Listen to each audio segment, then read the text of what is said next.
छठ के पावन अवसर पर रेलवे स्टेशनों पर भारी भीड़। ये सिर्फ एक भीड़ नहीं, ये सिर्फ एक सफर नहीं, ये भारत का सबसे बड़ा मौसमी पलायन है। जब छठ आता है, ट्रेनें भरती नहीं, फट पड़ती हैं और कई बार एक त्योहार की खुशी हादसे में बदल जाती है। छठ पर घर लौटना सपना नहीं, जिद होता है और यही जिद हर साल रेलवे स्टेशनों को युद्ध भूमि बना देती है। सवाल वही, छठ आते ही रेलवे ट्रेनों में ऐसी अराजक भीड़ क्यों उमड़ पड़ती है?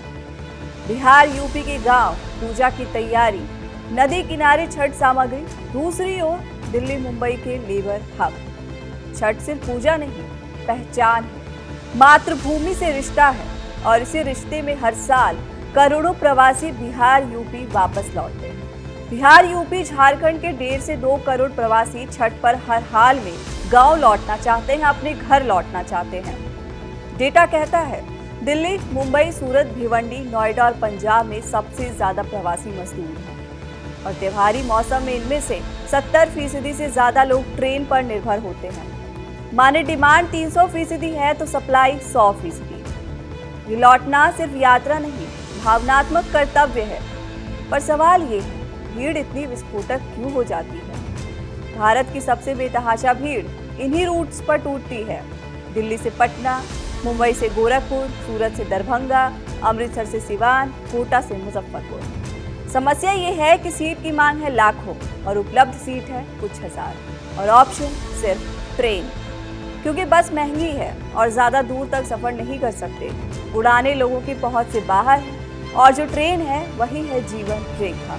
और जब भावना, भारी दबाव और सीमित डिब्बे मिलते हैं तो भीड़ यात्री नहीं रह जाती, लहर बन जाती है जो देश भर के रेलवे स्टेशनों पर दिखाई देती है। भगदड़ एक मनोवैज्ञानिक विस्फोट है जिसके 3 ट्रिगर होते हैं।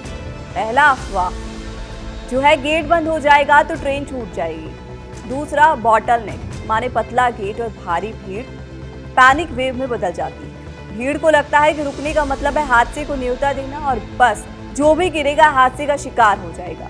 ये भीड़ रोमांच के लिए ट्रेन की छत पर नहीं चढ़ती, ये डर के कारण चढ़ती है। डर कि घर ना छूट जाए, त्योहार ना छूट जाए, मां इंतजार में कहीं न रह जाए।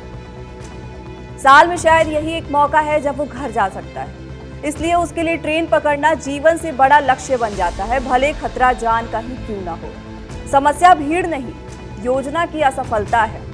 कम स्पेशल ट्रेनिंग, भीड़ प्रबंधन की कमी, लोकल पुलिस बिना ट्रेनिंग, अनाउंसमेंट की कमी, सिर्फ 1-2 गेट खुलना और सबसे बड़ा अपराध अव्यवस्था को सामान्य मान लेना। त्योहार हर साल आता है, रूट वही है, समस्या भी वही और नतीजा भी वही, लाचारी। दुनिया ने आखिर कैसे इस समस्या को सुलझा लिया? तो सुनिए, गेट मैनेजमेंट मॉडल जापान में है, स्कैन फ्लो सिस्टम यूरोप में और क्यू लेन बैरियर्स चीन में। भारत भी ऐसी भीड़ मैनेजमेंट को लागू कर सकता है।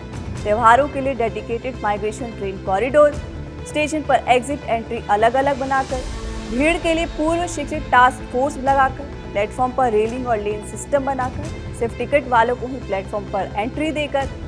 त्योहार हमें जोड़ने के लिए है, तोड़ने के लिए नहीं। लोग भी बदले, सिस्टम भी बदले, तभी त्योहार की यात्रा भय के सफर से भरोसे की यात्रा बनेगी। वरना हर छठ पर प्लेटफॉर्म की मिट्टी किसी का बेटा, किसी का पिता हमेशा के लिए निगलती रहेगी।